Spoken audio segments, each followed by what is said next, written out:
बातमी आहे अवकाळी पावसाची। कारण गेल्या 3 ते 4 दिवसांपासून सातत्याने सुरू असलेल्या अवकाळी पावसाने जोरदार हजेरी लावलेली आहे। संपूर्ण पुणे शहराला झोडपून काढलंय। दुपारनंतर सुरू झालेल्या या पावसाने अनेक भागांमध्ये रस्त्यांवर पाणी साचलं, तर काही भागांमध्ये गाड्या सुद्धा या पाण्यात गेल्याचं पाहायला मिळालं आहे। 4 दृश्य आपण बघू शकतोय। पुण्याचा स्वारगेट बस स्थानकचा हा परिसर जो अतिशय महत्त्वाचा परिसर आहे। या ठिकाणी मोठ्या प्रमाणामध्ये बसेस जात असतात दुसऱ्या शहरांना आणि त्याच ठिकाणी पाणी साचलेलं आहे। गुडघ्या एवढं पाणी या बस स्थानकामध्ये साचलं होतं। त्याची स्पष्ट दृश्य आपल्याला बघतायत आणि शिवनेरी बसेस असतील किंवा इतरही बस आपल्याला या ठिकाणी दिसून येत आहेत आणि त्यामुळे प्रवाशांचे मोठे हाल झालेले आहेत। त्यानंतर कात्रजचा हा परिसर लोकांच्या घरामध्ये पाणी शिरलं आणि त्यामुळे घरातलं हे पाणी बाहेर काढण्याची वेळ इथल्या लोकांवर आलेली आहे। त्याच्यानंतर जंगली महाराज रस्ता जो एक चांगला परिसर मानला जातो पुण्याचा, त्या ठिकाणी सुद्धा पाणी साचलं रोडवर आणि त्याच पाण्यातून वाहनं पुढे जाताना दिसून आली। त्याच्यानंतर हे आणखी एक भाग आहे, बारजेचा हा भाग आहे आणि या ठिकाणी आपण बघितलं तर गुडघ्या एवढं पाणी दिसतंय। त्याच्यापेक्षाही जास्त कदाचित पाणी असेल। त्याच्यामध्ये या कार आपल्याला बुडालेल्या दिसून येत आहेत आणि त्याच्यानंतर गाड्या ज्या आहेत, जी वाहनं आहेत, मग शहराची जी बस सेवा असेल किंवा इतरही वाहनं याच पाण्यातून वाट काढून पुढे जाताना दिसून येत आहेत। मात्र एक कार ही अर्धी बुडाल्याचं आपल्याला या ठिकाणी दिसून येत आहे। त्यामुळे हा जो पाऊस पडलेला आहे मागील काही दिवसांपासून, त्याचा परिणाम पुणे शहरावर कसा झाला आहे याचा अंदाज आपल्याला या दृश्यांमधून येऊ शकेल आणि याच्यामुळे नागरिकांचं मात्र जनजीवन विस्कळीत झालं।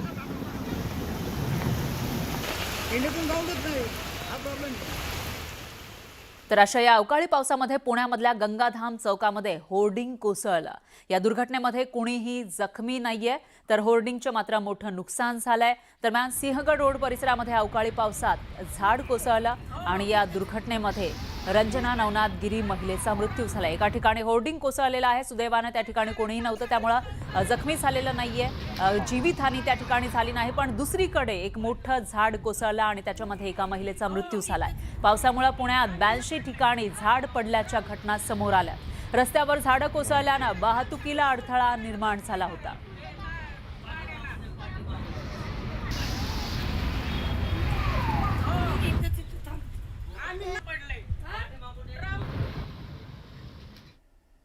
तर ऐन उन्हाळ्यात 4 दिवसामध्ये पावसानं पुण्याला चांगलं झोडपून काढलेलं आहे। पुणे शहर नेमकं का बुडालं, का या ठिकाणी ठिकठिकाणी पाणी साचलं, यामागे नेमकी कोणती कारणं सांगितली जात आहेत ते आपण समजून घेण्याचा प्रयत्न करूयात। महत्त्वाचं म्हणजे शहरातील नाले सफाईची कामं पूर्ण झालेली नव्हती। रस्त्यांच्या अपूर्ण कामांमुळे पाणी साचल्याचं सांगितलं जात आहे। त्याच्यानंतर पाईपलाईनसाठीच्या खोदकामामुळे सुद्धा पाणी तुंबलं असं बोललं जात आहे। पाईपलाईनसाठी खोदकामं ठिकठिकाणी करून ठेवली आहेत आणि त्यामुळे पाणी या ठिकाणी तुंबलं। तर पावसाच्या अलर्टकडे मनपा प्रशासनाने दुर्लक्ष केल्याचं दिसतंय। ब्लॅक स्पॉट असलेल्या ठिकाणची कामं अपूर्ण, ज्या ठिकाणी दरवर्षी पाणी भरतं त्या ठिकाणी कामं अपूर्ण होती। त्याच्यानंतर अचानक आलेल्या या पावसामुळे पूरस्थिती निर्माण झाली।